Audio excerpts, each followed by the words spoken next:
Salut, si tu es freelance et que tu cherches à optimiser la gestion de ta structure pour maximiser tes revenus tout en réduisant tes charges, eh bien tu es au bon endroit. Aujourd'hui, je t'explique comment mettre en place 10 optimisations essentielles pour tirer le meilleur parti de ton activité. Je suis Clément, expert comptable chez Advise et je vais te guider pas à pas pour que tu puisses appliquer toutes ces astuces à ton quotidien. Allez, on y va. Le premier choix que tu dois faire en tant que freelance, c'est de déterminer sous quel statut juridique tu veux exercer ton activité. Ce choix-là, il est primordial parce qu'il va déterminer non seulement combien d'impôts tu vas payer, mais aussi le montant des cotisations sociales que ta société va devoir payer. Par exemple, le statut de micro-entrepreneur, il est souvent choisi pour sa simplicité, avec des cotisations sociales et une base imposable, calculée en pourcentage de ton chiffre d'affaires. Mais si tu vois que ton activité prend de l'ampleur, eh bien tu peux envisager de passer sur un statut différent comme celui de l'entreprise individuelle au régime réel, cette fois-ci non plus au régime micro, ou bien tout simplement passer sur une société. Et ces statuts-là, ils te permettent de déduire toutes tes charges professionnelles, ce qui réduit ton revenu imposable. Par exemple, si tu dépenses 2000 € dans du petit matériel pour ton activité, eh bien cette somme-là, elle sera déduite de ton chiffre d'affaires, ce qui diminue l'impôt.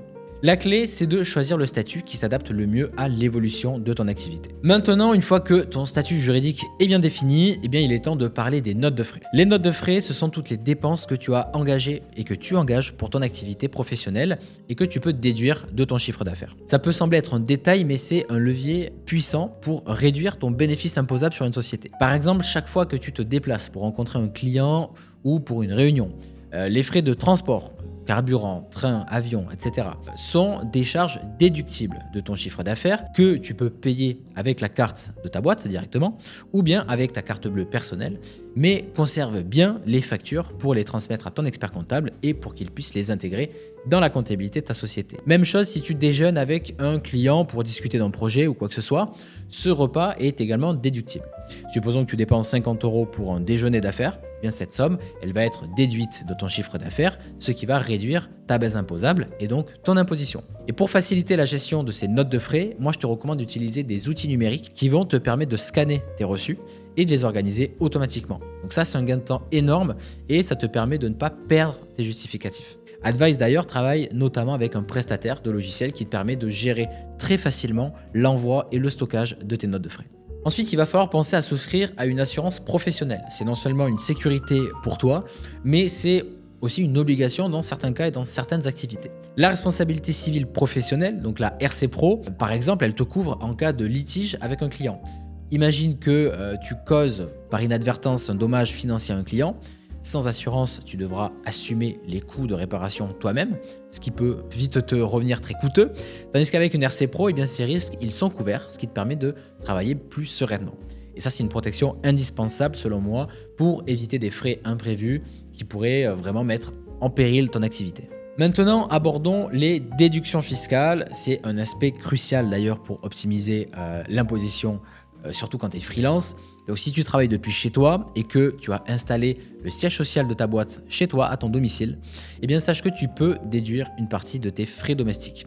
On va prendre un exemple concret. Si tu utilises 20% de la superficie de ton appartement pour les besoins de ton activité professionnelle et que ton loyer est de 1000 € par mois, eh bien tu as la possibilité de déduire 20% de 1000 €, c'est-à-dire 200 € chaque mois, soit 2400 € sur l'année, que ta société va pouvoir te reverser. Et cette déduction, elle ne s'arrête pas là. En plus du loyer, tu peux également inclure une partie des frais d'électricité, d'internet et ton forfait mobile. Et toutes ces dépenses mises bout à bout et qui sont liées à ton activité professionnelle peuvent être déduites, ce qui a pour effet de réduire le revenu imposable sur ta société et par conséquent de diminuer le montant des impôts payés par ta boîte. Et ça fonctionne que tu sois locataire ou propriétaire, que tu vives dans une maison ou un appartement. Un autre point essentiel à considérer, c'est la gestion comptable. Je sais que ça peut sembler complexe à prime abord, mais c'est une pièce maîtresse pour une activité freelance bien gérée. Alors heureusement, il existe aujourd'hui des outils pour t'aider à automatiser cette tâche-là, qui te permettent de gérer tes factures, tes notes de frais et ta trésorerie de manière automatique. Ce type d'outil permet également de réduire considérablement les risques d'erreurs comptables, ce qui est crucial pour maintenir une trésorerie saine et éviter les problèmes avec l'administration fiscale. Parlons maintenant des cotisations sociales, qui est une obligation incontournable pour tout freelance qui souhaite se rémunérer. Alors en micro-entreprise, ces cotisations elles sont prélevées trimestriellement et elles représentent 24,6% de ton chiffre d'affaires pour les prestataires de services. Et pour éviter les mauvaises surprises et gérer cette charge sans stress, moi je te recommande de mettre en place, de mettre surtout de côté un pourcentage de ton chiffre d'affaires chaque mois qui va te permettre de payer tes cotisations sociales. Et cette habitude-là, elle va te permettre de régler tes cotisations sociales à temps sans avoir à puiser dans ta trésorerie. Et c'est la même chose si tu es en SAS ou bien si tu es en URL. Tu dois également payer des cotisations sociales si tu te rémunères. Alors, ça peut être payé mensuellement ou trimestriellement, c'est toi qui décides. C'est simplement un message à donner à l'URSSAF. Mais dans tous les cas, il faut prévoir ce coût-là lorsque tu vas souhaiter te verser un salaire pour vraiment optimiser la trésorerie et avoir une gestion saine au niveau financier. Un autre moyen d'optimisation crucial pour ta réussite en tant que freelance, ça va être l'investissement dans la formation professionnelle. La formation continue, c'est vraiment un levier puissant qui peut véritablement faire évoluer ta carrière en tant que freelance.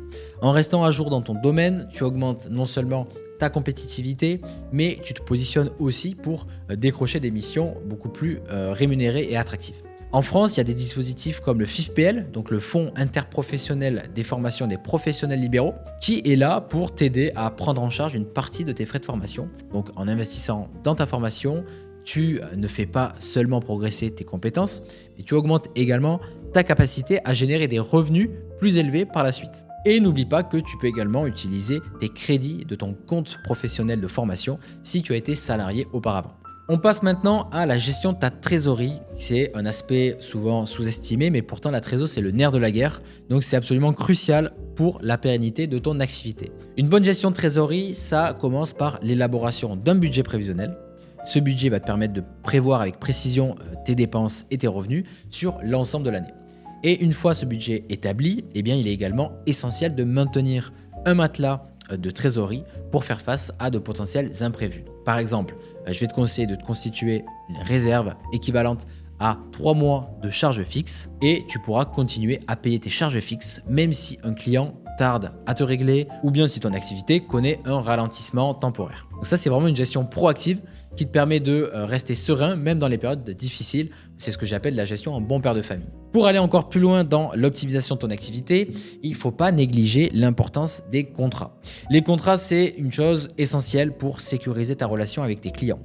Un contrat bien rédigé, ça doit inclure toutes les conditions de la prestation, les délais, les modalités de paiement et, très important, des pénalités de retard. Par exemple, tu peux insérer une clause de pénalité qui stipule qu'au-delà de 30 jours de retard, le client devra te payer une pénalité de 5%.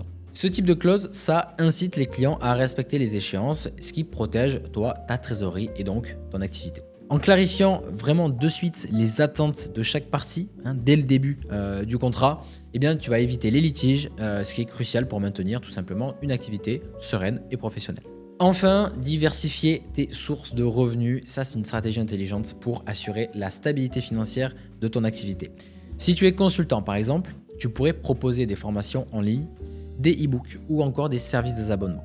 Ça, ce sont des revenus récurrents qui peuvent compenser les périodes où les missions principales se font plus rares. Et diversifier tes revenus, ça va te donner plus de sécurité et ça va t'aider à traverser les périodes de baisse d'activité sans trop d'impact finalement sur la trésorerie de ta boîte. Ça te permet également de développer ton expertise dans différents domaines d'activité et d'atteindre une audience encore plus large. Donc voilà, avec ces 10 optimisations, tu es désormais mieux armé pour gérer ton activité de freelance de manière sereine et rentable surtout. Mais si certaines démarches te semblent encore un peu complexes ou si tu veux aller plus loin, eh bien moi je te recommande vivement de faire appel à un expert comptable. Chez Advice d'ailleurs, nous sommes spécialisés dans l'accompagnement des freelances et nous pouvons t'aider à optimiser ta gestion comptable et fiscale. Donc n'hésite pas à prendre rendez-vous avec notre équipe pour discuter de ta situation spécifique. Et pour ne rien manquer de nos conseils pratiques, pense à t'abonner à notre chaîne YouTube et à TikTok également. Allez, à très bientôt, salut!